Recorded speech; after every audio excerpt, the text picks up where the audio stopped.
റെസ്റ്റോറൻറ്റിൽ നിന്ന് വാങ്ങുന്ന അതേ രുചിയിൽ നമുക്ക് ചിക്കൻ ലോലിപോപ്പ് ഉണ്ടാക്കാം. ആദ്യം സ്കിന്നൊക്കെ കളഞ്ഞതിന് ശേഷം ആ മാംസഭാഗം താഴേക്ക് ഇങ്ങനെ തള്ളി കൊടുക്കുക.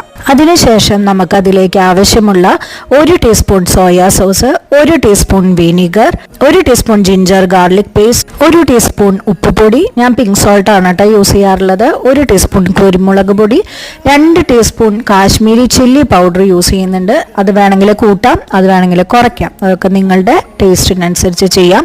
1 മണിക്കൂർ റെസ്റ്റിന് ശേഷം അതിലേക്ക് കോൺഫ്ലോർ ഞാനൊരു 2 ടീസ്പൂണ് ഇട്ട് കൊടുത്തിട്ടുണ്ട്. അതിലേക്ക് ഒരു മുട്ട മുഴുവനായിട്ട് തന്നെ നമ്മൾ എടുക്കുന്നുണ്ട്. എന്നിട്ട് നല്ല പോലെ നമ്മൾ മിക്സ് ചെയ്യണം. നല്ലപോലെ മിക്സ് ചെയ്യണത് ആ വറക്കുന്നതിന് തൊട്ട് മുൻപായിട്ട് മതി.